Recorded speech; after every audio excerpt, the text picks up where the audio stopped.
Liver সংক্রান্ত জটিলতায় মৃত্যুবরণ করলেন জুলাই যোদ্ধা, কন্টেন্ট ক্রিয়েটর ও অভিনেত্রী কারিনা কাইসার।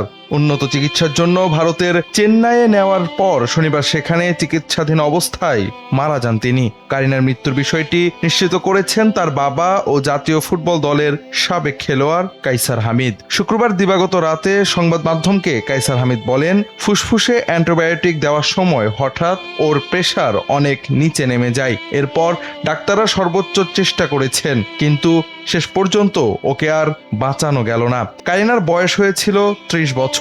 তিনি মা, বাবা ও 2 ভাই রেখে গেছেন। RICL TMX, যুগের পর যুগ স্থাপনা থাকে মজবুত। বরেণ্য দাবারু রানী হামিদ তার দাদি ছিলেন। পরিবার সূত্রে জানা যায়, প্রথমে জ্বরে আক্রান্ত হন কারিনা, পরে তার শরীরে সংক্রমণ ধরা পড়ে।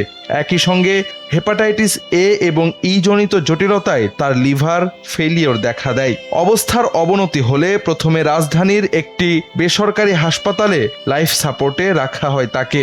পরে উন্নত চিকিৎসার জন্য সোমবার রাতে এয়ার অ্যাম্বুলেন্সে ভারতের চেন্নাই নেওয়া হয়। সেখানে ভ্যালোরের খ্রিস্টান মেডিকেল কলেজ হাসপাতালে তার চিকিৎসা চলছিল। চিকিৎসকরা প্রথমে তার ফুসফুসের চিকিৎসা শুরু করেছিলেন। এরপর লিভার ট্রান্সপ্ল্যান্টের প্রস্তুতিও চলছিল, কিন্তু তার সম্ভব হয়নি। কন্টেন্ট ক্রিয়েশন ও অভিনয়ের মাধ্যমে আগে থেকেই পরিচিতি থাকলেও 24 জুলাই গণঅভ্যুত্থানে ছাত্র জনতার পক্ষে তার সক্রিয় অবস্থান তাকে তরুণ প্রজন্মের কাছে জনপ্রিয় করে তুলেছিল বহুগুণ। তার এই মৃত্যুতে সামাজিক যোগাযোগ মাধ্যমে নেমে এসেছে শোকের ছায়া।